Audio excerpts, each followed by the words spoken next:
order that all sentient beings may attain Buddhahood, from my heart I take refuge in the three jewels. In order that all sentient beings may attain Buddhahood, from my heart I take refuge in the three jewels. In order that all sentient beings may attain Buddhahood, from my heart I take refuge in the three jewels. Whatever the virtues of the many fields of knowledge, all are steps on the path of omniscience. May these arise in the clear mirror of intellect. O Manjushri, please accomplish this. Good evening and welcome. So tonight we forage into the dangerous topic of Tathagata.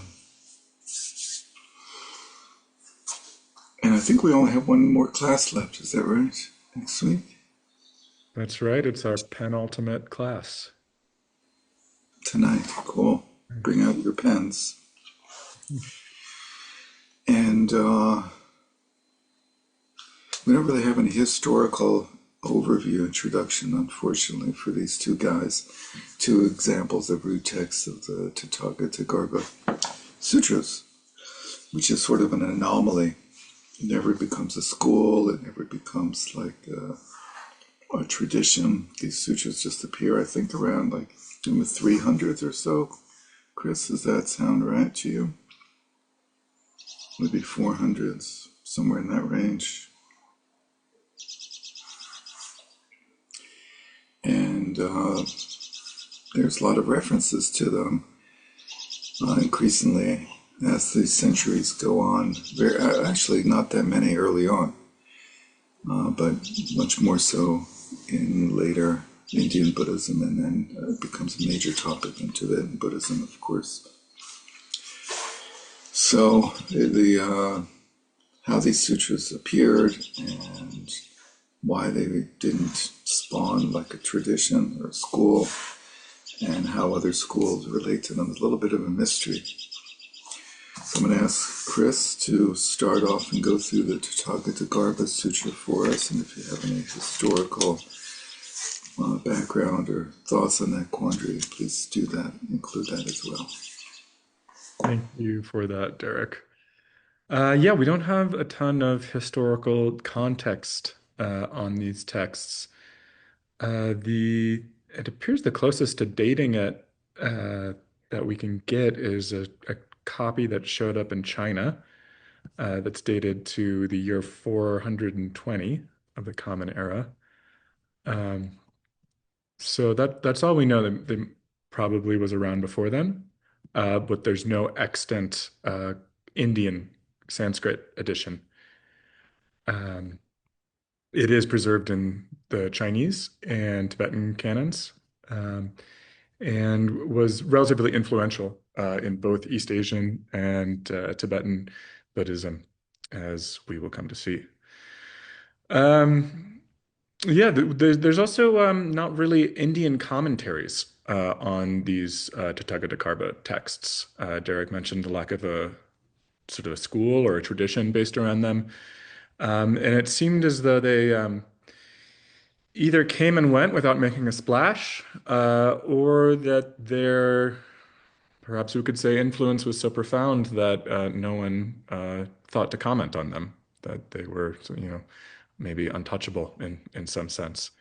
They certainly present themselves in such a way as definitive teachings, the most definitive. The third turning teachings present themselves in that light.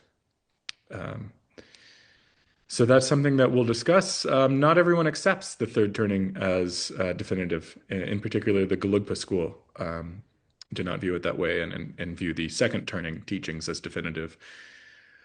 So we'll talk about that, but first we can talk about where this was said to take place and who it was said to be spoken to. Always Just, good. Yeah. just one addition is the third turning sutras, that reference comes up in the Samdhin or Mochana Sutra, which shows up a couple of hundred years earlier, I think, at least 100 years earlier.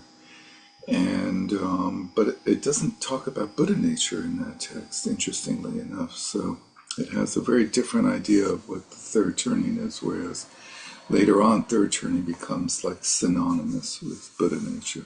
Mhm. Interesting.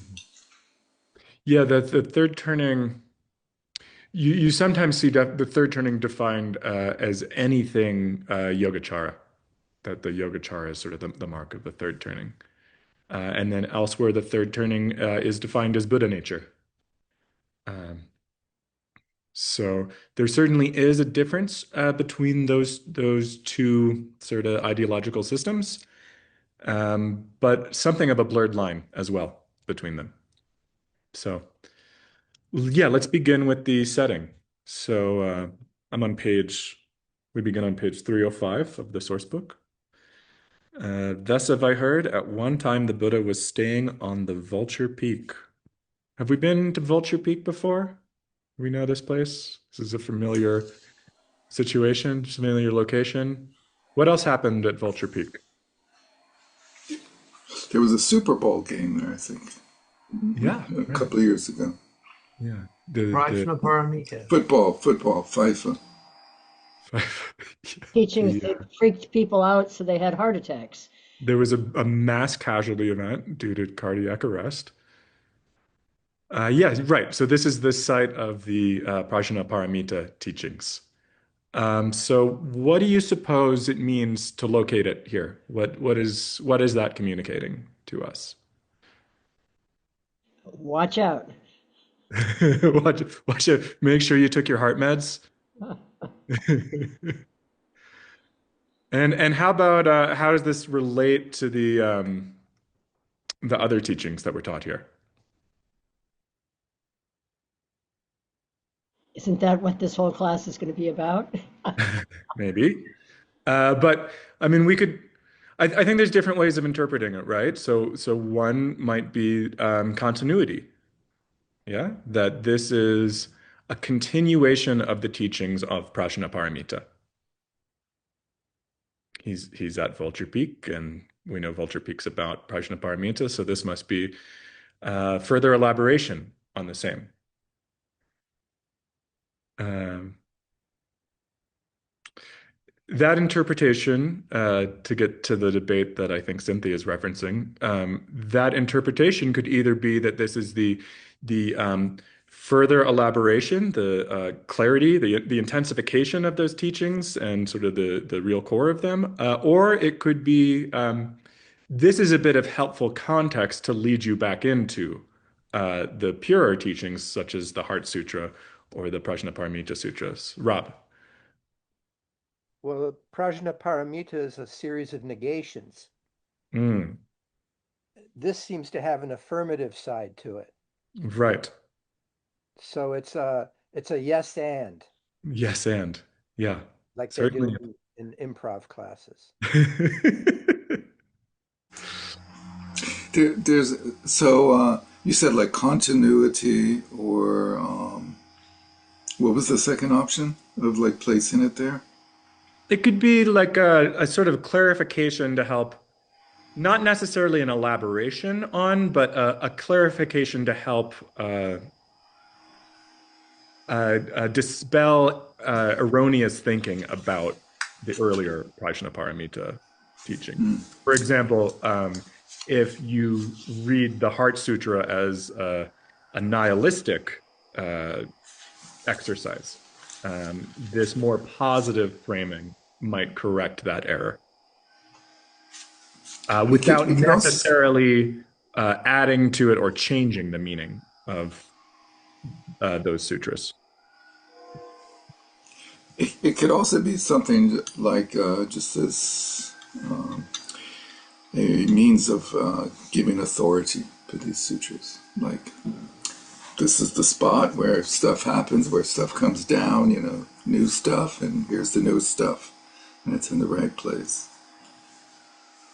And also the Prajnaparamita Sutras as negation.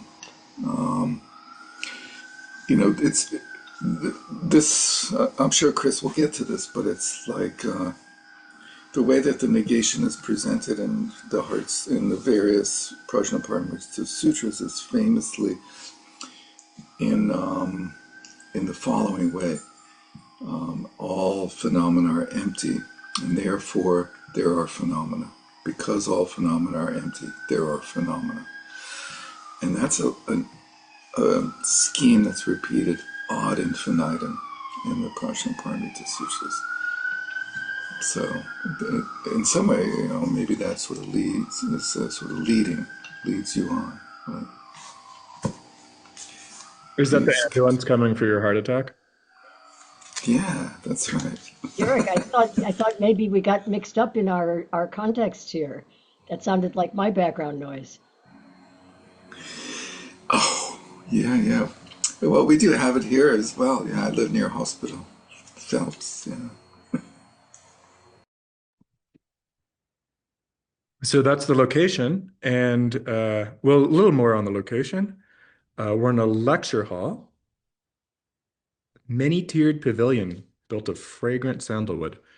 So this is already a little different than I believe, and I'm not an expert on everything about the Prajnaparamita Sutras, but I don't recall fragrant architecture as part of them. So that's sort of a hint already that this is a positive, uh, a positive thing coming out of. I've heard, I haven't been, but I've heard Vulture Peak is sort of a famously desolate space. That there, it's an extremely severe mountain range.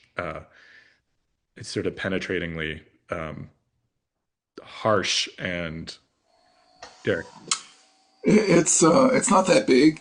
The little hill is not that big, but everything else around is pretty flat and it's quite barren. But it's not like a big precipice. It's a little bit of a deflation when you get there. It's not like quite as awesome as the buildup. But that's the style of the Prajnaparamita, right? Just sort Yeah, of flatten everything. disappointing. Anyway, But I maybe a love great this place lead-in. to build a multi-tiered pavilion. Could be hard Definitely on a good a place. more Definitely challenging a good place. Yeah. incline. So we're here What do you in the make of this long introduction though to the sutra? The Heart Sutra is like there are most of the earlier sutras. There's a very short introduction, and the Buddha teaches. hmm, But in these sutras, the style changes, and it's just like the narrator. Like who's the narrator in these sutras? right. It goes on for quite a long time. For quite a long time, although we will find out at the end of the sutra that other versions exist taught by other Buddhas, and that some of them, one of them, took 50 incalculable aeons to recite. So perhaps we should consider ourselves fortunate that we get this distilled version. Um, Yeah, so as Derek mentions, a much more fulsome literary style and presentation, including the audience. So we're accompanied by an assembly of hundreds and thousands of monks and a throng of bodhisattvas and great beings, 60 times the number of sands in the Ganges River. This is like the stock cliche in sutra texts about the number of sands in the Ganges River. Um, so always used to represent lots and lots and lots, incalculably many. So this is 60 times as many as the incalculably many grains of sand in the Ganges. Um, so then we have a list of all these bodhisattvas, which I won't make us read, but it's actually sort of fun to read through these from time to, usually, you pick up the sutra and you get to this paragraph, and you're like, all right, I get it. And I was hoping you would say a few words about Bodhisattva Great Thunderclap. yeah, that's a good one. My favorite was Bodhisattva Fragrant Elephant. That was a really good one.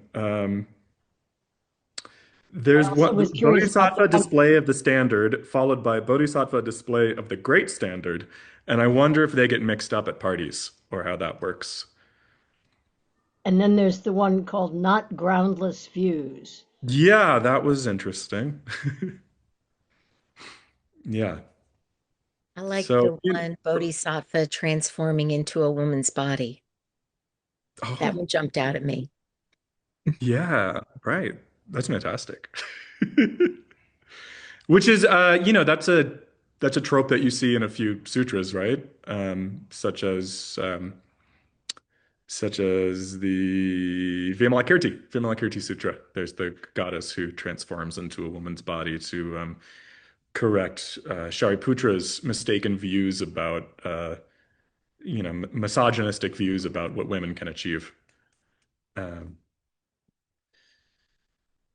So we have this incredible display, um, which I think we can interpret a few ways, and I'd be interested in hearing your thoughts too. One is that this is a heavy-duty teaching for, the real initiates, the bodhisattvas on the bhumis who have, pristine perception, who are capable of hearing these profound teachings. This is not for the laity. This is not for Joe Schmo. This is the straight, uncut, real deal. You could also interpret it the opposite way. This is such a grand assembly.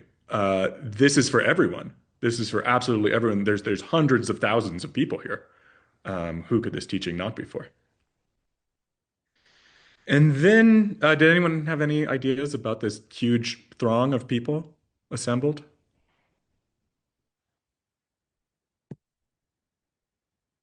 All right. Well, then we encounter the first of a number of vivid images, and this one takes place right in front of everyone's eyes. So I'll read it. At that time, the Buddha sat up straight in meditation in the sandalwood pavilion, and with his supernatural powers put on a miraculous display. There appeared in the sky a countless number of thousand-petaled lotus flowers as large as chariot wheels, filled with colors and fragrances that one could not begin to enumerate. In the center of each flower was a conjured image of a Buddha. The flowers rose and covered the heavens like a jeweled banner, each flower giving forth countless rays of light. The petals all simultaneously unfolded their splendor, and then, through the Buddha's miraculous powers, all withered in an instant. Within the flowers, all the Buddha images sat cross-legged in the lotus position, and each issued forth countless hundreds of thousands of rays of light. The adornment of the spot at that time was so extraordinary that the whole assembly rejoiced and danced ecstatically. In fact, it was so very strange and extraordinary, they all began to wonder why the countless flowers should suddenly be destroyed. As they withered and darkened, the smell they gave off was foul and loathsome. So this is a fantastic sequence of images um, in which we encounter the lotus, one of the most famous images within the Buddhist tradition. But it's playing something of a different role here, isn't it? Typically, the lotus is a symbol of purity, arising out of the muddy waters, untouched by the mud. And here we have it foul smelling and rotting and decaying. I wondered if that struck anyone as unusual. And if anyone wanted to venture an interpretation as to what was going on with that. It reminded me of how, we're supposed to kind of think of overcoming desire by envisioning the guts and the blood and the snot and the like that came to mind, Mm-hmm. that that's kind of what we are, what our as people are. So sort of And, applying the antidote of revulsion to the object of attraction, object of fixation. or that gets shed. We shed that. We are that. We shed that though, and that there's a Buddha inside Mm-hmm. somehow. I don't know. Yeah, I think there is some degree of deconstructing the symbolism going on. I think I also had a moment of thinking of it that's like in the God realm where, you have this wonderful, beautiful place with music and sweet smells and everything else. And then when you approach death, everything gets really stinky and, Hmm. all of that. So it kind of reminded me of that, even though I don't think that was the key point of it, but, you Mm. know, perhaps just, he didn't want to paint a unrealistically perfect picture. Mhm. Mhm. Rob. I had the sense that it was a display of two sides of the same coin, and that it was that you don't put weight on either side. It's both. Right. So we have this symbol of purity and then turning into a symbol of impurity. But beneath both of them is Buddha nature. Sort of as to say, both of those are perspectival overlays. Neither impurity nor purity apply to Buddha nature. I think also we have sort of this intensification of the symbolism of the lotus as a hidden. So you see the muddy waters, um, but hidden inside of it is this pristine flower, and then you sort of have a repeating of that. Inside of the hidden flower is the Buddha, the Buddha. So yeah, so that is sort of our first symbol, first set of. I guess that's sort of a sequence. Um, And it sort of lays the ground for what the rest of this sutra is going to be, which is the sequence of these famous nine similes for what Buddha nature is like. Uh, and you see those discussed kind of in the Uttara Tantra and in commentaries across Tibet for a long time. And these are they all follow a kind of similar dynamic of there's a thing hidden in another thing. And it's really easy to, read this and be like, okay, I get it. These are all kind of saying the same thing.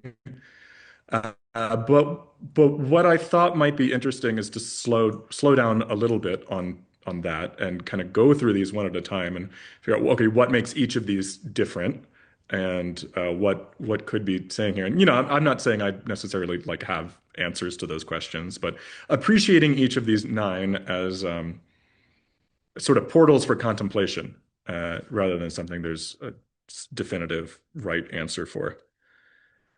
Um, so. Our next one is going to be on page 308.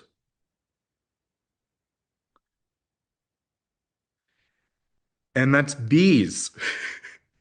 Bees. O good sons, it is like pure honey in a cave or a tree, surrounded and protected by countless swarms of bees. It may happen that a person comes along who knows some clever techniques.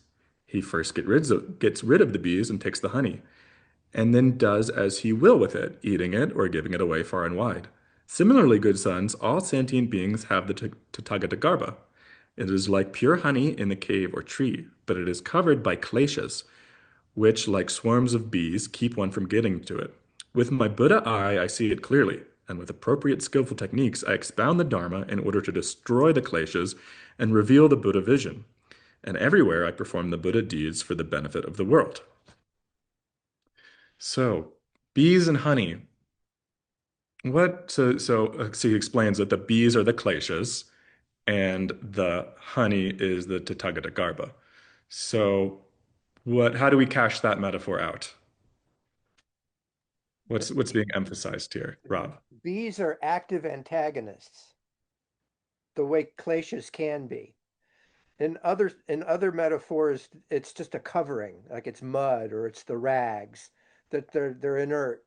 But in this case, you have a swarm of attacking bees, which Mm, which if you have emotional issues like I do often, that's what it feels like, constant aggression, self-aggression. Um, so that's my takeaway on that. thanks, Barbara. But the bees are also the source of the honey. So that makes it, something to ponder, I guess. Right, the bees are the source of the honey. They have this intimate relationship where they're, on one hand, protecting it, and as Rob mentioned, in sort of this vicious way, but they're also nurtured by it. Right, the honey is how the bees grow up into the baby bee, the larvae grow up into bees. So there's this really intimate relationship with them. Um, yeah. Anything else? Cool. So our next metaphor. The other thing that I wanted to emphasize before getting onto the next metaphor is that um, these these stanzas. Well, so okay, so we have the verse part, and then or sorry, we have the prose part, and then it sort of says the same thing in the verse part, which is a scheme we've seen a lot in various sutras, and it's it can be kind of fun to. So sometimes there's stuff in one that isn't in the other, so it can be kind of fun to play them against each other. Um, but anyway, in the next prose section, we're presented with the kernel of wheat. O good sons, it is like a kernel of wheat that has not yet had its husk covered. Someone who is impoverished might fully disdain it and consider it to be something that should be discarded. But when it is clean, the kernel can always be used. In that fashion, good sons, when I observe sentient beings with my Buddha eye, I see that the husk of kleshas covers their limitless Tathagata vision. So, with appropriate skillful means, I expound the Dharma to enable them to remove the kleshas, purify their universal wisdom, and to attain in all worlds the highest true enlightenment. All right, what's unique about wheat and its husk?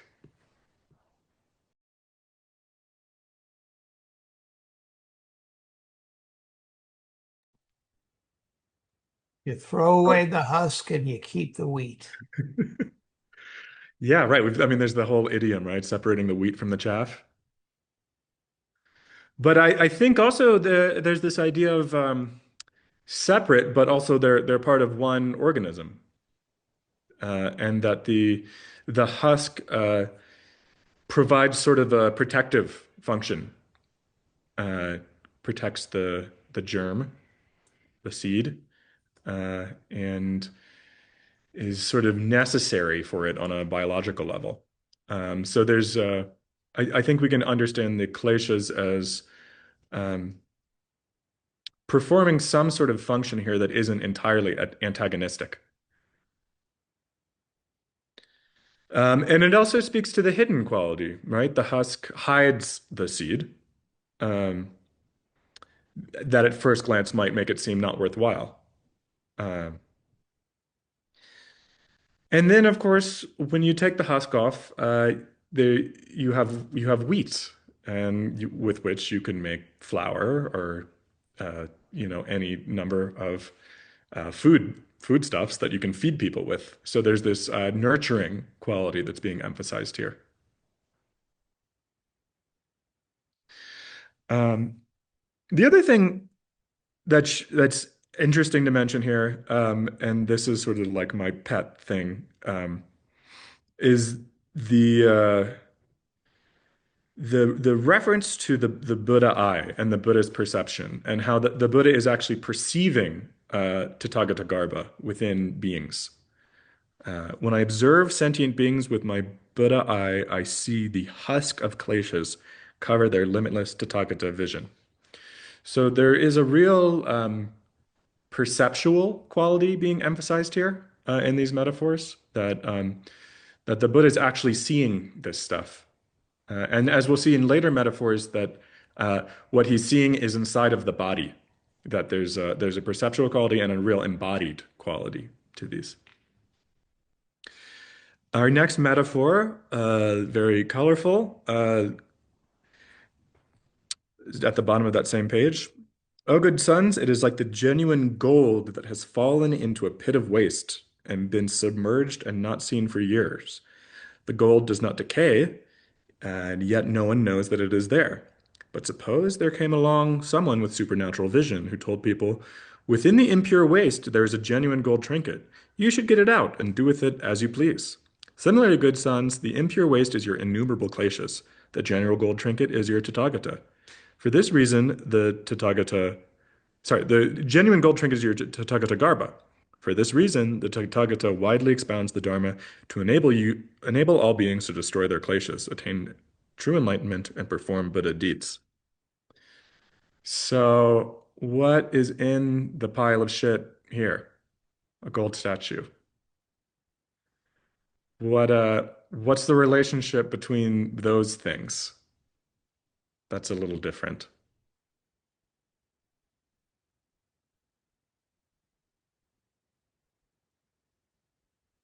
I'm wondering, is the gold statue somewhat autobiographical? And is this like that non-self self that we're talking about later? That's possible. I mean, we do hear references to self in the Tathagata teachings, um, quite provocatively so. One thing that's a little different here is the pure gold does not decay. Whereas in some of the other ones, the wheat analogy, wheat decays, so maybe that's the reason that's mentioned, is that the Tagatagarbha does not decay. Yeah, and so the filth on it, the waste on it,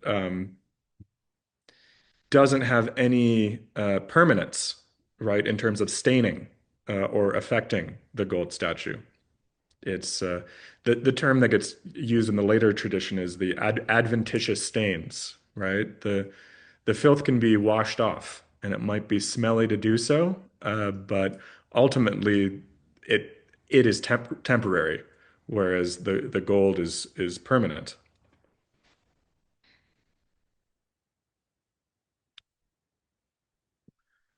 So keeping with this imagery of treasure, we have one of the more famous ones, I think, a treasure hidden beneath an impoverished household. It's on the next page, 310. The treasure cannot speak and say it is there, since isn't conscious of itself and doesn't have a voice. So no one can discover this treasure store. It is just the same with sentient beings. But there is nothing that the power of the Tathagata's vision is afraid of. The treasure store of the great Dharma is within sentient beings' bodies. It does not hear and is not aware of the addictions and delusions of the five desires. The wheel of samsara turns, and beings are subjected to countless sufferings. Therefore, Buddhas appear in the world and reveal to them the Dharma store of the Tathagata in their bodies. So, what do we have with this one? What's special here?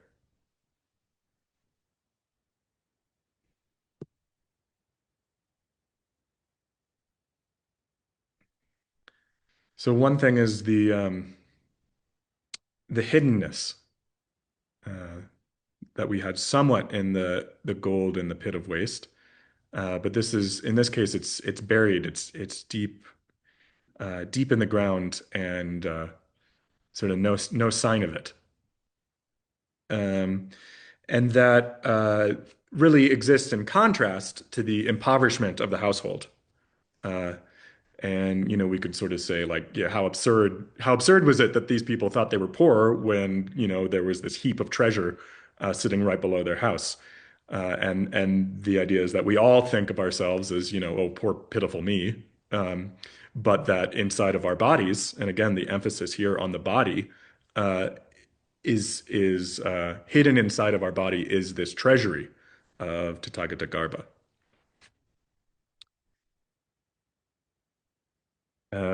And then also that it's so hidden, and it sort of doesn't have a way of announcing itself. That we need someone like a Buddha to come along and tell us, hey, there's treasure in there. Um, that it's not something that is, until you realize it, not something that is obviously there, advocates for itself. He says in the verse section on page 311, through the five realms of reincarnation, there is great treasure in their bodies that is internal and unchanging. So this is extremely provocative language, right? Eternal and unchanging. This is not the sort of thing that you're supposed to say in a Buddhist sutra. And then later we have two lines down, and the great wealth of widely caring for another. So connecting the idea that that this Tathagata Garbha is not merely treasure to be spent for our own sake, but that is something that we can use to benefit others. Right, moving on to the next image. O good sons, it is like the pit inside a mango, the amra fruit, which does not decay. When you plant it in the ground, it grows into the largest and most regal of trees. In the same manner, good sons, when I look at sentient beings with my Buddha vision, I see that the Tathagata Garbha is surrounded by a husk of ignorance, just as the seed of fruit are only found at its core. Good sons, that Tathagata Garbha is cold and unripe. It is the profound quiescence of nirvana that is brought about by great wisdom. It is called the truly enlightened one, the Tathagata Garbha, the Arhat, and so on. Good sons, after the Tathagata Garbha has observed sentient beings, he reveals this message in order to purify the wisdom of bodhisattvas and great beings. So what's different about a mango seed than a treasure chest buried underground? This one grows. Right. It has potential. Mm-hmm. So this is sort of one of the interesting splits in the interpretation of the Tathagata Garbha doctrine. And one way of interpreting it that I think is fairly common is the idea of like, I've got this Buddha nature in me, and the path is about growing it and nurturing it, and like a seed that with tender love and care can grow into a plant, my this little tiny germ of Buddhahood can grow into enlightenment in me. The other one is that there is already a full Buddha in me and in anything else. And the path is not about nurturing that, but about sort of clearing away any doubt about that already perfectly realized, utterly abundant thing. So these are two different interpretive strategies. And what seems to be presented here is the first of those. And what interests me about that is whether or not that is in conflict with some of the other similes that are being presented, such as what we'll see next, the statue hidden in rags. The statue doesn't grow; the statue is fully there already. The mango seed does grow. So are these two different interpretations? Are they incompatible, or are they compatible? Also, it's hidden by something luscious, compelling. Tasty. Yeah, whereas the others, are mostly either neutral or negative. And not only, I mean, in the case of fruit, not only is the mango delicious for us to eat, but the mango provides fertilizer for the seed to grow in. It falls and it rots and it fertilizes the ground, creating the conditions for the seed to grow.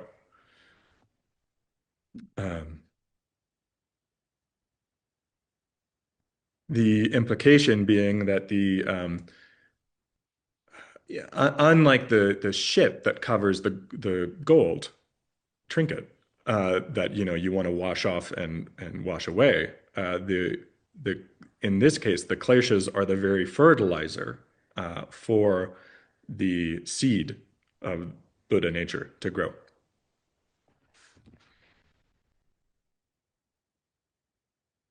Right, so then we have the statue hidden in rags. This is on page 312. O good sons, it is like a man with a statue of pure gold, who was to travel through the narrow roads of another country, and feared that he might be victimized and robbed. So he wrapped the statue in worn-out rags so that no one would know he had it. on the way. This is a total side note, but I feel compelled to share this. I had to take out a large amount of cash recently to pay a contractor, and I was going to go home and drop it off in my safe, but I didn't have time, so I had to meet a friend at lunch, and I loaded the cash in a diaper in a clean diaper in my car. So anyway, total tangent there. Um, On the way, the man suddenly died, and the golden statue was discarded in an open field. Travelers trampled it, and it became totally filthy. But a person with supernatural vision saw that within this worn out rags was a pure gold statue, so he unwrapped it and paid homage to it. Similarly, good sons, I see the different sentient beings with their many kleshas transmigrating through the long night of endless samsara, and I perceive that within their bodies is the wonderful garba of the Tathagata. They are august and pure and no different from myself. So what stood out to me in this was a contrasting with the mango seed, as I mentioned. This statue is fully formed, but hidden. So we have instead of this dynamic presentation of Tathagata Garbha, something much more static. Um, Anything else about this one that stuck out to people?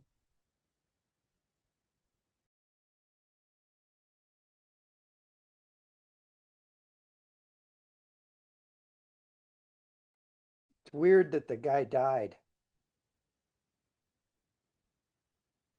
Right. But I suppose we could interpret that as the lives of sentient beings are impermanent, whereas the gold statue of Tathagata Garbha is permanent. Right. So like it's still there. Hmm. It withstands the death of the body. This is exactly the sort of shit that people are going to criticize them for. This really feels like smuggling Atman back in through the back door. You know, after how many years and countless sutras of dismantling the idea of Atman, and we are now presented with an image of something that withstands the death of the body. So,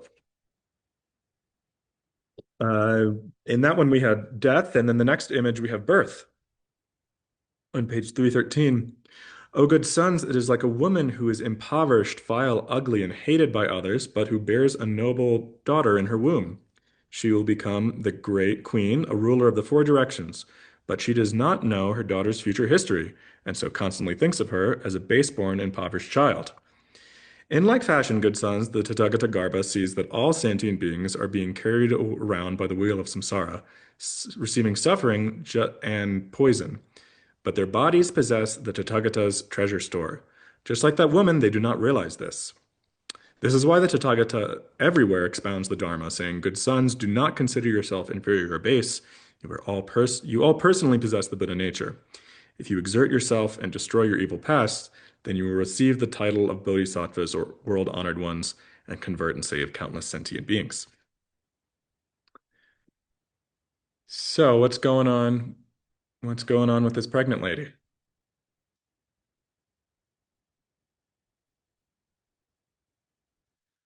I think one is a very pronounced quality again of embodiment.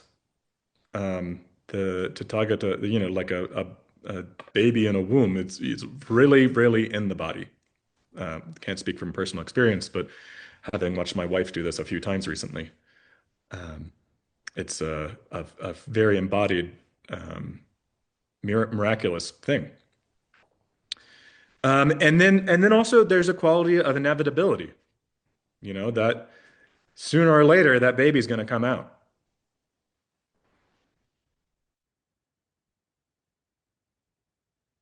Um, and then we also have this sense of with this intimate relationship, one of nourishment, of sharing, sharing nutrients, sharing blood, sharing a body with this thing, with Tathagata.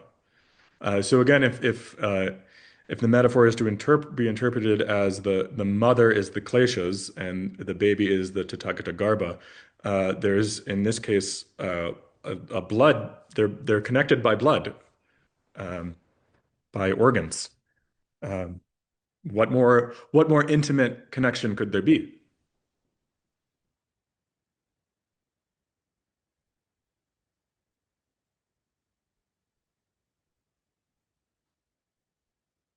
Any comments about this one? Maybe from someone, maybe from any moms here, Cynthia. Well, not in relation to being a mom, actually. There is one question that I just noticed as I was reading the verse part that I remember wondering, is this actually right? Um, where it says, if you exert yourselves and do not spend a lot of time sitting in the meditation hall, you will attain the path of very highest realization. That was kind of interesting. I found myself, I had to go back and say, is that not really correct? That he's saying, don't spend your time exerting yourself in the meditation hall. So, Yeah, that was odd. That was very I odd. don't know if that's a Sometimes I think mistranslation. these are sometimes I think these are mistakes, but Okay, I was I like don't going, know. Chris, what do you think? Is there something wrong It, with the meditation hall? it, Maybe. I wonder if this was just like like something from another time that, we're all so busy and hardly get to the meditation hall ever. Maybe in ancient India or, time wasn't so many pressures on it. There was a real culture of like loitering, not being engaged in the world and meditating too I much. mean, I don't know. yeah, that was what I was trying to figure out. Is that what they mean? Is that too much sitting is being lazy and not relating with the world? Or is it just an error? It seemed very odd. Yeah, Uh, it doesn't seem like advice for us. There's At there's least there's a it's not story advice for me. there's a story about one of the from the I think the Thai tradition about one of the arhats there got really good with the uh um what's that um The that med absorptions. sorry, yeah, absorption meditations, and he spent like 10 years, getting absorbed, and Absorbed in absorption. finally his arhat said to him, you got to stop it, get out, get to work, this is becoming indulgent, and so he did, but that's what that's reminding me of a little bit. Yeah, it could be like accumulate merit. Yeah, I think there's sort of like a tradition of these stories of like the monk is in the monastery and not getting it, and then runs away, jumps the wall, and goes to the brothel next door, and then like all of a sudden gets it. Um, maybe this is something like that. Um, so then we have our last simile, cast lost wax process. Anyone do any metal casting around here? No, no metal casters. So the lost wax process, you make your little statue out of wax, and then you put a clay, you cover it up in clay, and then you melt out the wax, and then you turn it upside down, and then you pour metal in it, and then you bust up the clay, and then you have your beautiful statue. So in this metaphor, I'll just read it because I read all the other ones.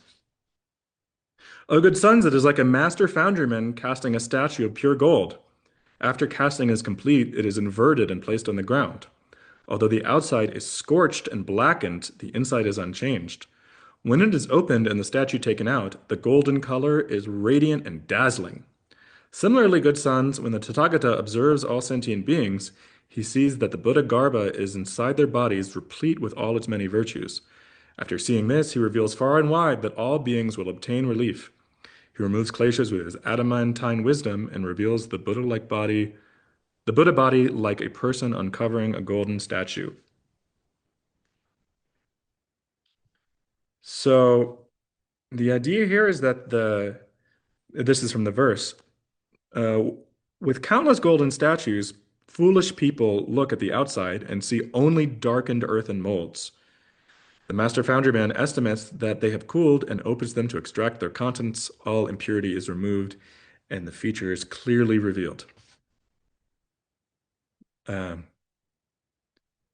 so again, something of these frightening appearance, scorched clay. Um, Initially, something people would pay no mind, but inside, pure gold. Uh, Also, that scorched surface, again, the idea of the adventitious stain, removable. The scorched earthen mold actually isn't the statue, has nothing to do with the statue other than uh, being uh, generative, helping produce the conditions for it to come about. But that once it has been produced, it can be discarded. So we see the glaciers here as generative, actually. And I thought of uh, simile that will be familiar to most of us of the cocoon that creates the conditions for metamorphosis, but eventually is crawled out of. Is it like karma? Could be. I guess you could also see the notion of neurosis and wisdom being the flip sides of each other, that the you know the mud shell of passions uh, be, can be is essentially ultimately the wisdom. There's wisdom in that if one can understand it right. Yeah, and with mold making, it's like literally the negative and the positive space. And that it's necessarily destroyed, Mm-hmm. like necessary, but then necessarily destroyed. Right, the statue isn't really complete until you bust it out of the mold.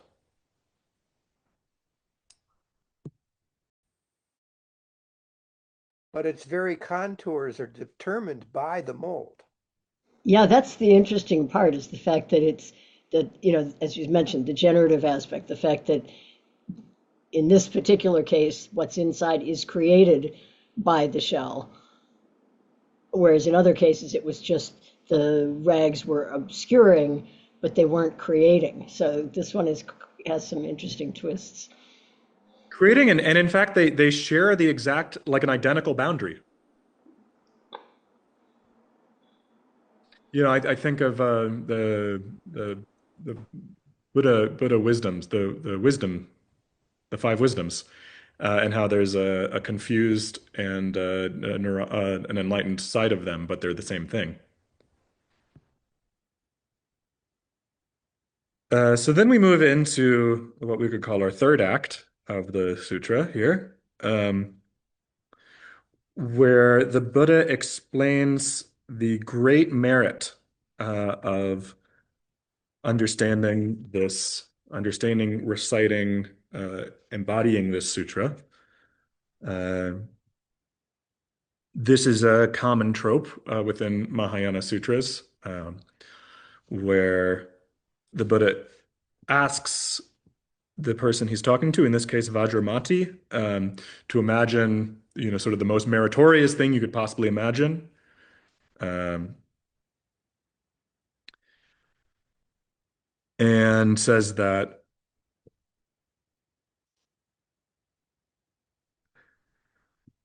many references to the Ganges River, of course. O Vajramati, that bodhisattva who had just done the most meritorious thing of all time, would still not be equal to the person who finds joy and enlightenment in the Tathagata Sutra, who accepts it, recites it, copies it, or even reveres but a single one of its metaphor.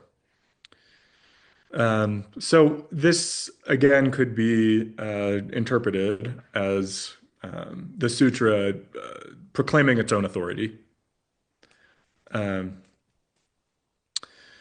But I think also points at the importance of wisdom as sort of the ultimate merit producing exercise of the paramitas.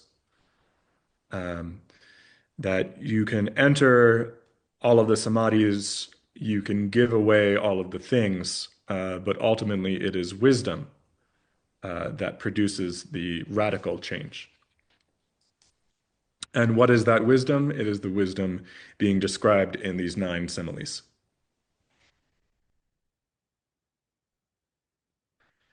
And then we have at the bottom of page 316, the fourth act. Uh, the Buddha addresses Vajramati and tells a tale of an incalculable time back in the distant past. There was a Buddha called Eternally Light Bestowing King. How did he get this name? Well, when he some more pregnancy imagery. When he descended as a spirit into his mother's womb, he gave off light which penetrated and illuminated in an instant even the tiniest atom of all the thousands of Buddha worlds in the 10 directions. Any being who saw this light was filled with joy. His kleshas were destroyed. He became endowed with the powers of form. His wisdom was perfected, and he attained an eloquence which knew no obstacle. So we have this. So he goes on to say that, to tell Vajramati that this Buddha, eternally light bestowing king, proclaimed this very sutra. He told it to a bodhisattva named Boundless Light. This Buddha expounded it and was in his seat for 50 long aeons. And because he protected the thoughts of all the Buddhas, his voice reached everywhere in the 10 Buddha worlds, even down to the smallest atom. And it spread to hundreds of thousands of Buddha lands. So, again, this sort of like mass scale of this teaching reaching even the atoms could be interpreted as appeal to its authority. It's such a profound teaching, it penetrates the entire universe. It could also refer to the way in which Buddha nature is believed to be inherent in all things.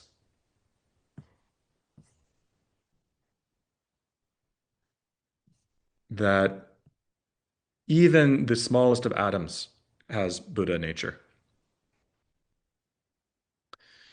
And then we have this wonderful moment where he says, because of this is on page 318 at the top, because of the numberless different backgrounds of bodhisattvas, he presented hundreds of thousands of metaphors. So we only got 9, but there's a version of this sutra that has hundreds of thousands of metaphors.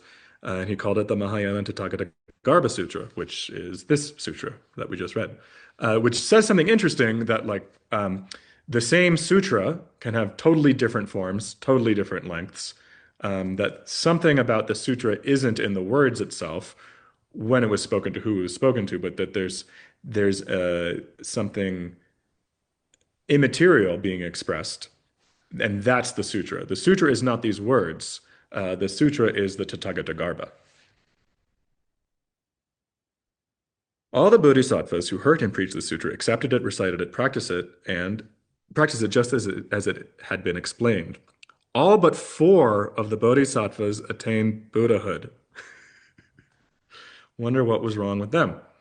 Vajramati, you must not regard them as exceptional. How could the bodhisattva boundless light be different from you? You are identical with him. The 4 bodhisattvas who had not yet attained Buddhahood were Manjushri, Avalokiteshvara, Mahasthamaprapta, and you, Vajramati. So it's like you've seen this movie before, the 4 of you who are here,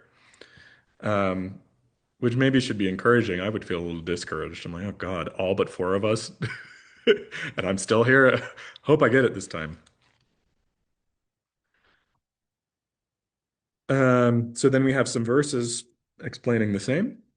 and emphasizing this point that if you uphold this sutra, you will become Buddhas, just like the Buddha is now, uh, and emphasizing that there's no difference between him and any other being. Cool. Derek, any thoughts about the Tathagata Sutra, generally speaking, before you move on to your presentation? There's a scheme I can't find at the moment that talks about the 9 similes and reveals there's like a ground path fruition quality to them. That like unpacks the meaning of them in a neat way. So I'll try to find that before next week. And then there's this idea, as you touched on, that this sutra was taught before, and it's not bound up by the words, but the idea. There's this idea that all Buddhists teach the same teachings, and that they do the same 3 turnings, and this notion that like once the Buddha has started talking about a certain topic, it like opens up access to it for sentient beings. In this odd way of like, well, was it not accessible beforehand until he taught it? Not so much here, but other places you get that implication of that issue. And then there's this whole cosmic thing that we see in the sutra and many of these later sutras, the 3rd turning sutras, of just innumerable Buddhas and in different Buddha realms, and this whole idea that there's all these different types of Buddha realms, and that some of them are happy places and some of them are not happy places, such as this, that this is a Buddha realm of Buddha Shakyamuni, and Buddha realms are created by Buddhas inhabiting those realms, incarnating in those realms for countless lifetimes, and they cultivate the other beings that are born in those realms over that period of time until they can finally bring them to enlightenment in their last, so that all of that is done as a bodhisattva, and then at their last birth, where they manifest as a Buddha, they can fully expound the Dharma and lead other beings that they've been cultivating for aeons to come with them into enlightenment. And we're told that the Buddha created this Buddha field specifically for individuals that would otherwise be very attached to desired objects. So many other Buddha fields are very pleasant places to live. This, you don't have to work. You just sit around studying, listening to the Dharma, practicing all the time. You don't age and so forth. But if you're not an advanced being, you easily get attached to that. And so we're all here because this is the appropriate Buddha field for us. And the Buddha cultivated, all the characters that we see in these sutras and the early sutras. He cultivated them for innumerable lifetimes. And he reveals this in the Jataka stories, where he tells the past lifetime, and then he like turns and says, Subhuti, you were the tiger, and Shariputra, you were the peacock, and so on and so forth. And just gives you this really vast cosmic realm idea, where you have these other Buddhas and see what their experience is like. And this whole display that happened at the beginning becomes a common theme in these later Mahayana sutras, where they create this fabulous scene and everybody's like, why are you doing that? Why did you create that scene? What's the occasion? They're sort of, at a certain point they get used to it and they're like, oh, we're about to hear something special, and that's why there's this wild display. So should we shift to the Mahaparinirvana Sutra? Anything else here? Those 4 bodhisattvas, they still are around today. They can't attain a light, full Buddhahood, because they would disappear, and we need them. Everybody needs those four.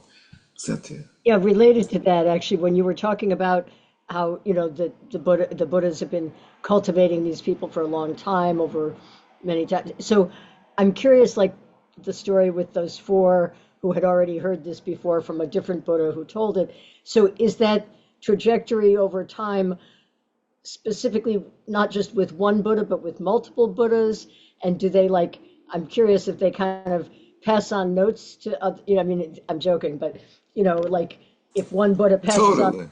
on the next to the next Buddha so that they know what's going on with these particular folks, or is there, Yeah, they totally know what's going on. They have the whole thing worked out, and they're just playing it along, and they're trading people, students back and forth, and yeah, they see the whole thing and I guess is they the don't have to idea. take notes because they all have it. It's like they can see it all in their, uh, Yeah, they don't need notes. That's right. Buddha, They Buddha don't need to vision, so to speak. leave anything in writing. Like, have Shariputra meditate on the Earth Casino. Yeah. And also, it's like the question of like, so the Buddha, so how did he become a Buddha? How did he decide to become a Buddha? And then you learn, oh, he was inspired by some Buddha named Dipankara Buddha, like aeons and aeons ago. He saw this Buddha and he was like, I'm going to become a Buddha. And then some aeons later, he was reborn in the time of another Buddha, I think like Kashyapa Buddha. Although there's many Kashyapa Buddhas, it's like sort of Joe Smith, And that under that Buddha, then he takes the Bodhisattva vow to become a Bodhisattva. But it's neat that they give, they sort of fill in. Oh, yeah, just like we're doing now. These Buddhas have gone through those stages as well. And there's one of the more famous scenes of the current Buddha, our Buddha, like bringing in other Buddhas. There's two of them. One's in the Vimalakirti Nirdesha Sutra. There's another chapter where he has all these Buddhas from other lands appear. And he asks them all, how do you teach beings in those lands? And he says, we don't have any food. One of them, we teach the Dharma with smell. That's the one I remember most, just all these different ways of teaching the Dharma. Like, go way beyond your limited idea of, the Dharmas and words and ideas. And then there's this, in the Lotus Sutra, he appears in the sky with this other Buddha from the distant past, and they have like a text there that's apparently the Lotus Sutra. And all these Buddhas from the 10 directions have come to witness this amazing occasion where the Buddha is going to teach the Lotus Sutra and like open that whole idea of there being only one path, the Ekayana, the single yana. Whereas up until that time, the three yanas had been presented as alternative schemes, possibilities. And in the Lotus Sutra, he's like, no, those were all facades. All there is the Buddha path. Anyway, anything else? Should we shift in the last few minutes we have to the last second sutra? So here we have the Mahaparinirvana Sutra, and it's called the Mahayana Mahaparinirvana Sutra in distinction from the earlier. It's hard to know how to refer to these strands of sutras, but everybody says the Pali Sutras, which really doesn't mean anything. It's just that they were sutras that were brought to Sri Lanka in the early part of the first millennium and translated into Pali and written down there, and they were well preserved. And so everybody knows, oh, the Pali Sutras. And you have all these Theravada people who are like, that's the real teachings of the Buddha. And you have a number of versions in other languages, Sanskrit derivatives of those same sutras. But anyway, in that body of early sutras, in the sense of like sutras that appear in the historical record early on in the development of Buddhism. There's another sutra by pretty much the same name, the Mahaparinirvana Sutra, that recounts the Buddha's death. And it's sort of a down-to-earth sutra that there's some magical stuff that happens in it, but the usual cast of characters, Mahakashyapa is the main figure, and so on. And the Buddha lies down and passes away, and he talks about the last meal that he had, which was some dish that some poor guy gave him. And he goes to great lengths to explain how that guy is blessed because he gave the Buddha his last meal to achieve parinirvana. Of course, so that people didn't kill that guy, that poor guy. But anyway, so here we have the Mahayana version of this sutra. And this is not a great translation, so in my humble opinion. We have to sort of take this a little bit with a grain of salt, but we picked out one chapter. It's huge. It's immense, this sutra. It's 1,000 pages, and it just goes on endlessly in the same way that you saw in this chapter and the little bits from the prior and next chapter that we have in our excerpt, which begins on page 321. Well, the table of contents is 320. And so first we have the setting of the scene. Well, we don't have the beginning of the sutra, so the scene has already been set. So we're jumping into chapter 12, where we have an ongoing discussion between the Buddha and Kashyapa, who is famous for being the main elder of the Buddha's disciples towards the end of his life. Shariputra and Maudgalyayana, his early two main disciples, have already died before the Buddha, some years before. So Kashyapa remains standing, and he becomes famous for being the next, what's called patriarch of the teachings of basically the eldest, and so therefore the leader of the Sangha, which is how leadership was structured in the Sangha there. O world-honored one. So we have the Q&A, the usual Q&A. Kashyapa says to the Buddha, O world-honored one, is there self in the 25 existences or not? Not much. I didn't get around to figuring out what the 25 existences are, but various realms, let's say. The Buddha says, "Oh, good man, self meets Tathagata." But what? As Chris intimated, we get the absolute opposite of the earlier teachings of the Buddha, which is not self, not self, not self. Like every third word is not self. And here we have self is Tathagata, Buddha womb, Buddha embryo nature. Every being has Buddha nature. This is the self. So you might as well just have your heart attack right there and then on that. This self has from the very beginning been under cover of innumerable defilements. That is why, and a very Chauvinist sutra, cannot see it. Oh, good man, imagine that there's a poor woman here. She's true gold concealed in her house. So the usual, this list of similes is very commonly repeated throughout these sutras. They have the same ones over and over again.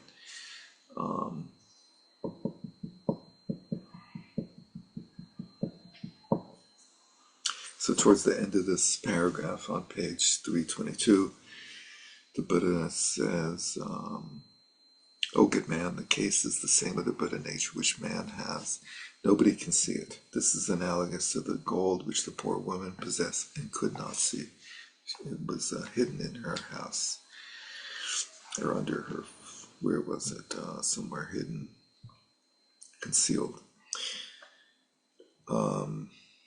I now let persons see the Buddha nature that they possess by revealing this teaching, which is overspread with defilements. The Buddha nature is overspread by defilements. Not a great translation. This is analogous to the poor woman who can't see the gold even though she possesses it. The Tathagata now reveals to all beings the storehouse of enlightenment, which is the Buddha nature as it's called. If all beings see this, they're glad and will take refuge in the Tathagata. The good expedient is the Tathagata, and the poor woman is all the innumerable beings, and the cask of true gold is the Buddha nature. So there's a slight implication of like this teaching is a way to bring new non-Buddhists into Buddhism. This gives you an easy way of connecting with Buddhism by saying that instead of saying everything is empty and every time you ask a question, the teacher does a negarjana and says, there is no glaciers or whatever. Here we have very easy access, right? Which is partially why it gets that reputation in some traditions of being like a placebo or a temporary interpretable teaching. But it gets a little more complicated down towards the bottom of that page, the last paragraph.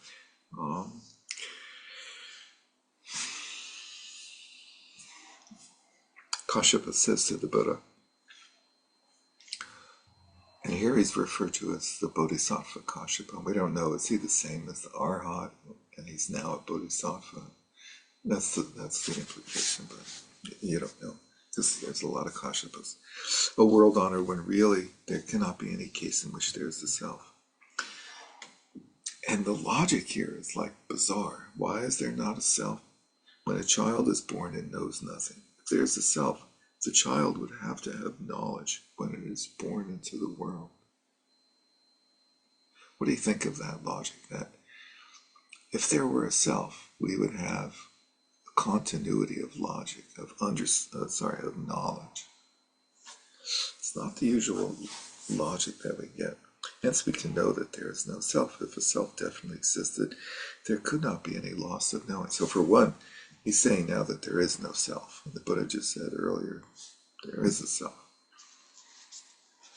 Well, is this section where it seems like he's pulling out all the typical arguments against a self, right? Right. So he's going to go through those. Yeah, because like, Buddha, you're pulling my leg. There can't be a self for X, Y, and Z reason, as you've told us a million times. Right. Let's see. If it were true that all beings eternally possess Buddha nature, there could be no breaking away. If there's no destruction, how can there be the differences of the various castes and types of beings? We know which gives us an insight into a little bit of like, what was the idea of self for some traditions? It's not this like very subtle swabhava, but it's like this clunky thing that makes you who you are, and it's unchanging, and it's like you're a kshatriya, you're going to be a kshatriya forever. It's just totally bizarre way of looking at the self. And so as Chris says, this is listing the absurdities that are going to be refuted. If there is, let's see, now the effects of karma are various and differences exist in life. If there's definitely a self, there cannot be any victory or defeat with beings. It's all pre-programmed if there's a self. From this we can definitely know that the Buddha nature is eternal Dharma. If the Buddha nature is definitely eternal, why do we speak? Why do we speak of such things as killing and stealing and so forth? Lust, I love the example. Lust, forked tongue, technical term, and so forth. If there really is eternally the nature of self, why is it that a person becomes intoxicated or mad? That person's identity should be unchanging. Their personality should be unchanging. If the nature of self is eternal, the blind should be able to see, the deaf hear, the dumb talk, and the lame walk. Interesting logic, huh?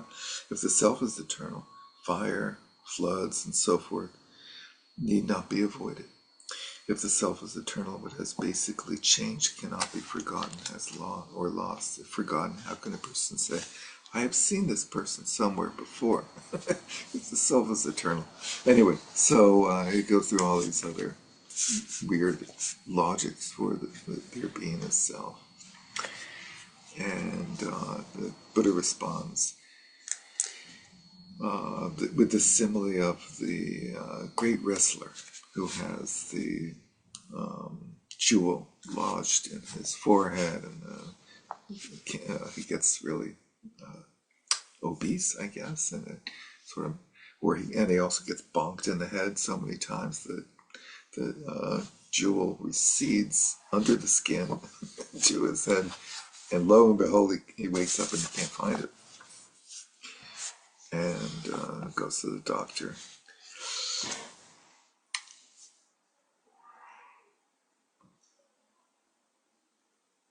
And who points that out to him. At the end of the paragraph,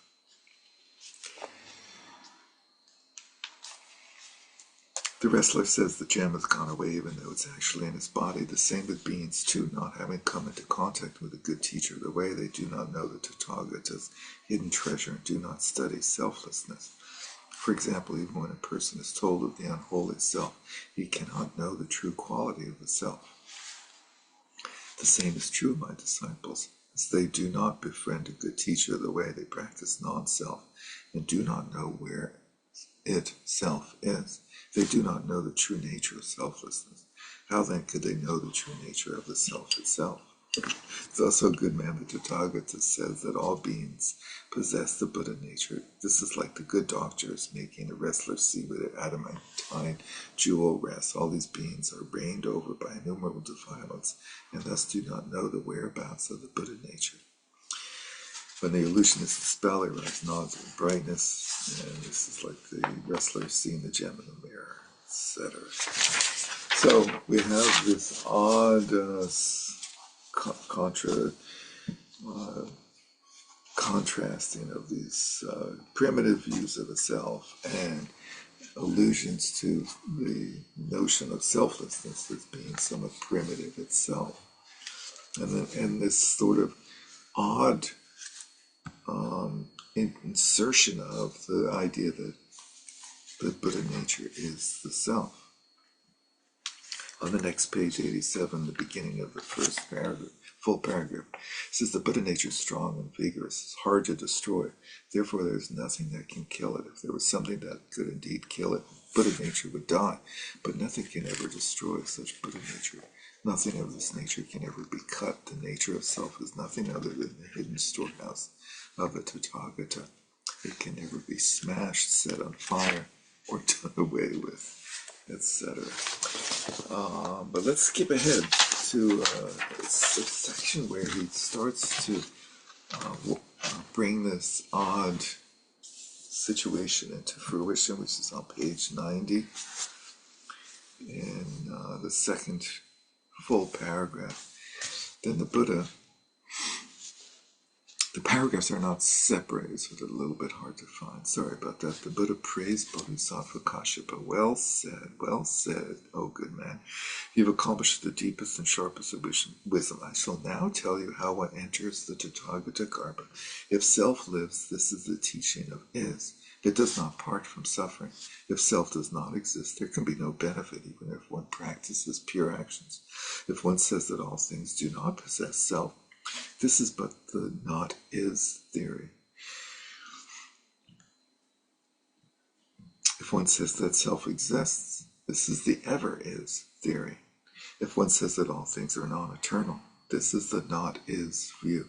If one says that all things exist, this is the ever is view. If one says that all is suffering, this is the not is. If one says that all things are bliss, this is the ever is.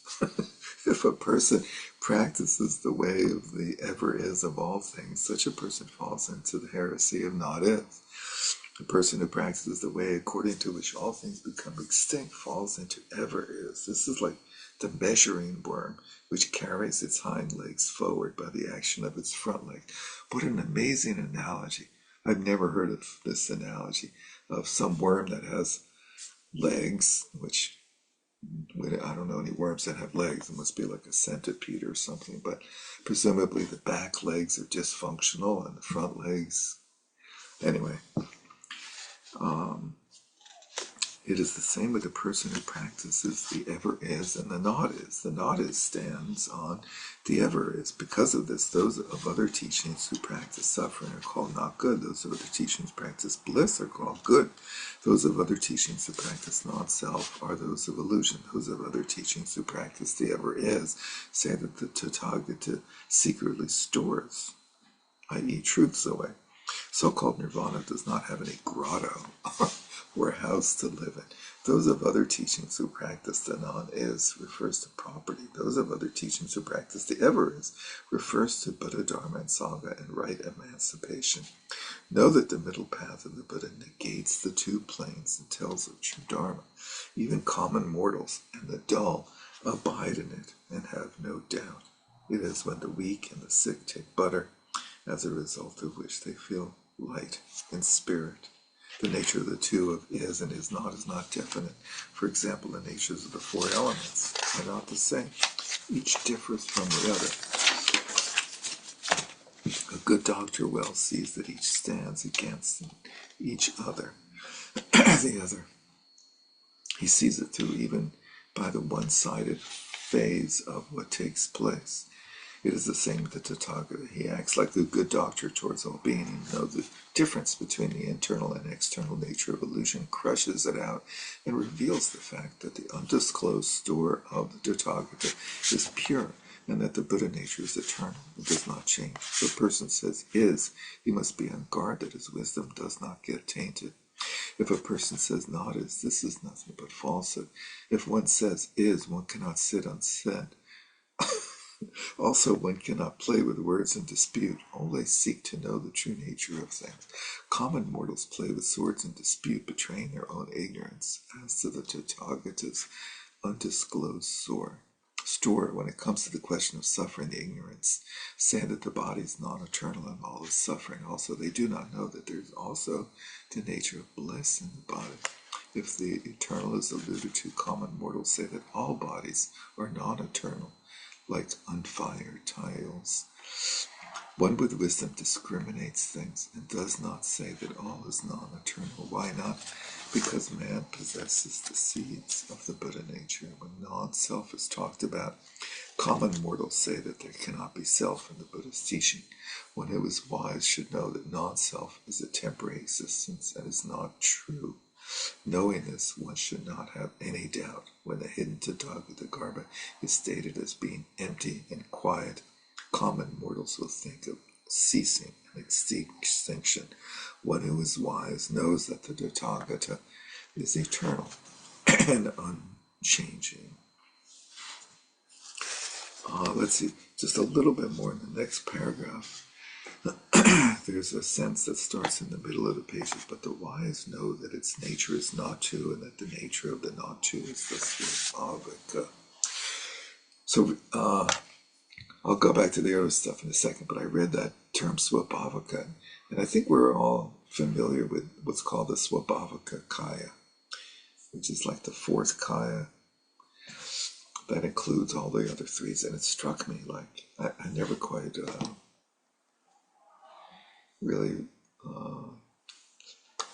it sort of hit a different level of depth that they're using the term Swabhava, the kaya of, beingness, entityness, which is anathema in Madhyamaka.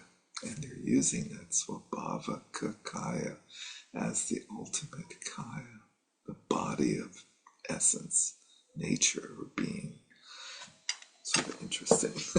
So, it seems to me like the translation is weird, or it's possible this text is just arcane, but it's really hard to make sense of this, except that it does seem like the Buddha is, in this text, whoever wrote it, is trying to present some sort of middle between emptiness, non-self, and self, and ending up using this idea of the Tathagata Garbha as being sort of like the self.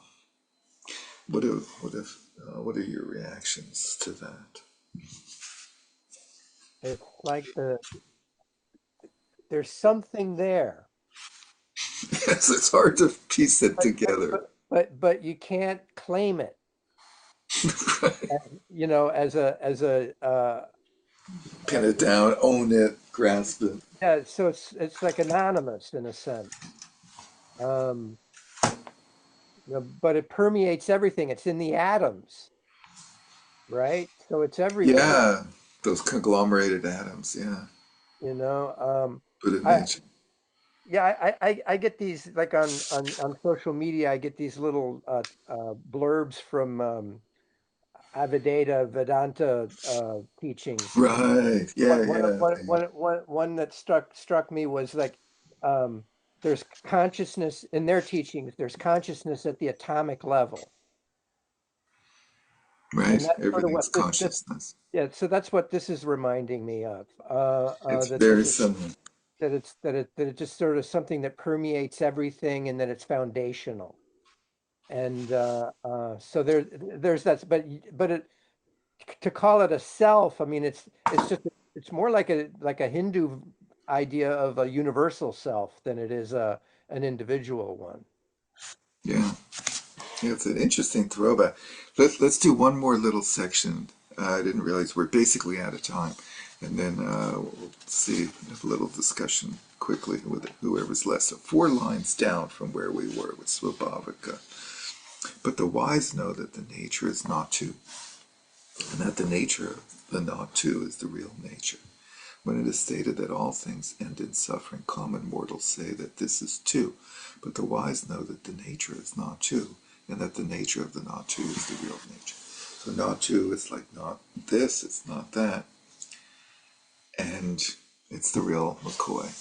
And this use of the term the nature is, totally prescient of the Vajrayana tradition. If we state that all things made are non-eternal, and that the undisclosed store of the Tathagata too is non-eternal, common mortals say too. But the wise know that the nature is not two, and that not two is the real nature. So it's like the Madhyamaka is it's not two, and you leave it. And here we have, and that not two is the real nature. It's totally the next step that this teaching, this third turning adds. Whether that's anathema or not is up to you guys. But if all things have no self, and the undisclosed store of the Tathagata has no self, sorry, I read that already. Yeah. And then a few lines down, he says, "Oh, good man, you should strongly uphold and think about such sutras. I've already stated in the Mahaprajnaparamita Sutra." Interesting that he references another sutra in this sutra, which is really unusual for a sutra to do that they are not the two phases or aspects of self and not self. The case is thus. And then he goes into this long use of an analogy of like, which is a famous analogy of like, how do you get cream from milk? My vague understanding is that you get, milk from cows, and then you take that milk and you somehow churn it, like as mixing it. I have no idea how just mixing milk brings it into cream, but there's something like that. And he's like, how does one thing just turn into something else? Was the cream there? And this long sort of Madhyamaka discussion of this, how do you get cream from milk?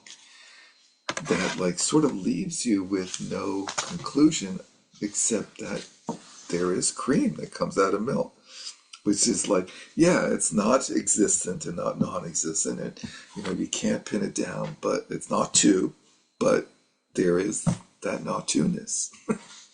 So I'll stop quickly. Any other thoughts, Cynthia? Well, it's interesting that you described it as a Madhyamaka type uh, rant that he went on, but I've read it almost the opposite, that it seemed very much, I almost felt like we were hearing from one of the non-Buddhist schools or something, that, where there's this idea that there's some essential quality that carries through from the milk to the cream or whatever, that type of thing. I don't remember the exact nomenclature they would use for that, but it seemed to me that this was almost anti-Madhyamaka type of portrayal. So this is what this whole thing was so shocking because it just seems like he was just like throwing it in your face. Um, and Partially in the analogy, there's this idea that if there's something fixed called milk, then it can't turn into something else, which is why I called it a Madhyamaka analogy of like saying things are not fixed as one thing or another, they turn into other things. And okay, I guess I so get they that, have really no essence, but there's some but yet, universal sort of essence. I think it's yet also get into saying if there is definitely cream and milk and all that. Anyway, it seemed like he was going all over on this one. What I do have one other question, which is are there other translations of this? There is another translation. I'll find it. I don't think I was able to find a digital version of the other one, which is why we ended up with this one. And I didn't want to physically copy the other one, but I'll see if I need to copy a few pages, I'll do that. See if we can get anything better. It did. My memory was that it was also sort of like this. They're cheaply published. They're not like, I mean, the paragraphs are not very It's okay. I just wondered just whether there were other yeah, options. It did seem like that could be a factor, but we don't know. yeah. Chris. so I think it's instructive here to recall what the name Madhyamaka means, right? Middle way. So what are the two poles that it's in the middle of? Anyone? That milk is milk and never can turn into something else. Okay, that's one pole. Is it just two poles or is it four or is it the Well, four once you have the two down, then you get the other two is it's easy. Yeah. non-existent both and neither? So Or so it's existence and non-existence, right? Those are the two poles that Madhyamaka avoids both.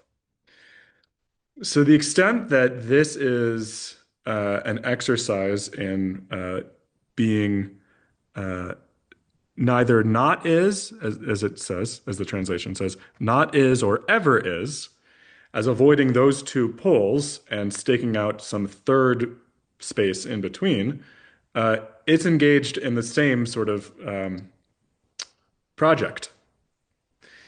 Now, what a Madhyamaka is going to say is that, well, the second you stake a claim and say that there's a third territory in the middle, you've lost it. You're actually just falling into one of the other two territories. You can't actually talk about it. Once you talk about it, you turn it into a thing, and anything is subject to logical absurdity. or don't they just say you can't dwell in the middle either? Yeah. It's kind of like, is it growing or is it already there? Yeah, Right? it's back to that whole issue of the Tathagata Garbha. Does it change, Even or the is it very a fully right. Even the very nature of it is indescribable. It's almost like our language. elusive? It's almost like our language isn't capable of really describing what there is to be described. That was good. Like what? So a few years ago, we did a course on a text by Mipam called "The Lion's Roar of Tathagata Garbha." Do folks remember that? I know Cynthia and Mary Beth were there, and he disputed every possible way that you can think of thinking about or talking about what Buddha nature is as wrong. And it was like impossible to figure out what he was saying was the right way. It was just so elusive. He was like doing this amazing dance of like not negating it and not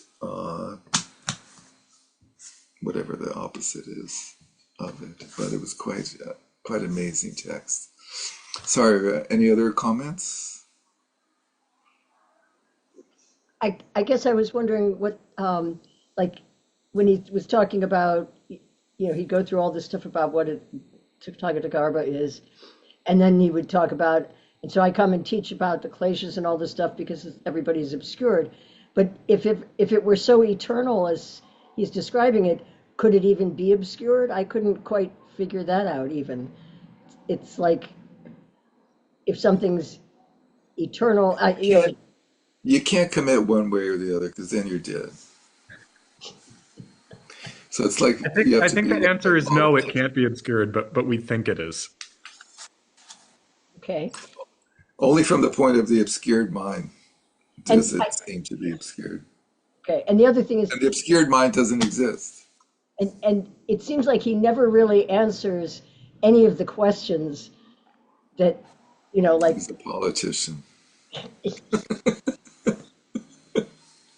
It's a very odd sutra. Hopefully someday there'll be a better translation of it. It's quite an anomaly.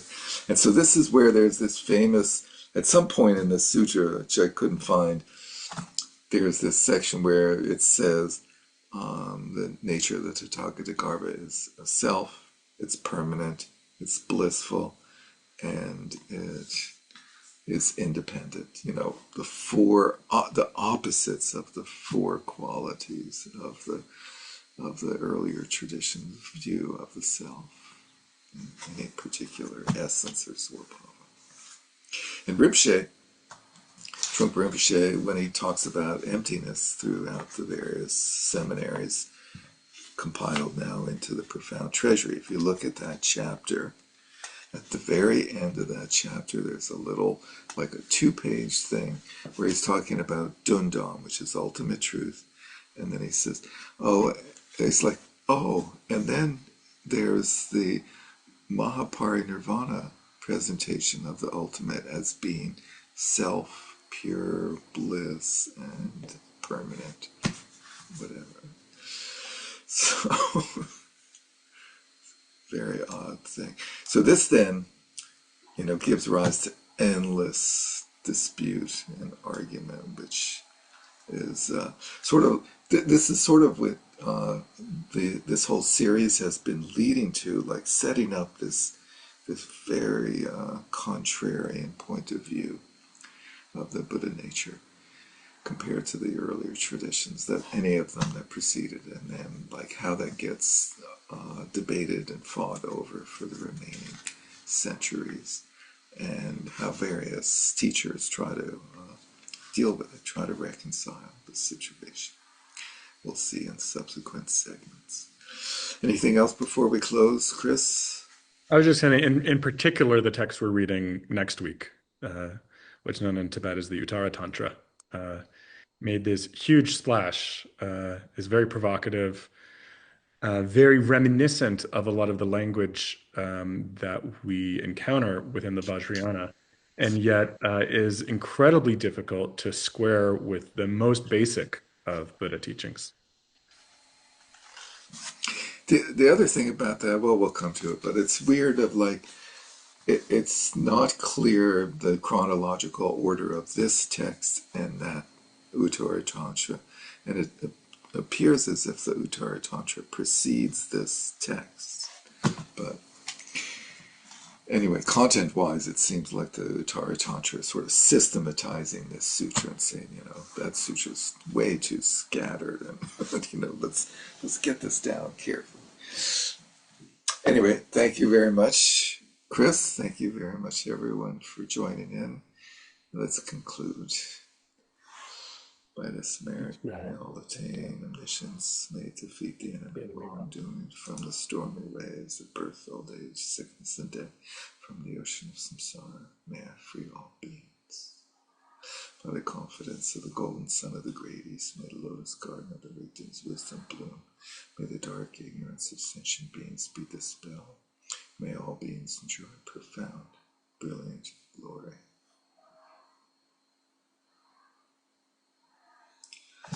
Thank you again. Have a great evening and a good week, and see you soon. Thanks, everyone. Enjoy summer. Thank you. Can I ask you a technical question? You could turn off the recording, but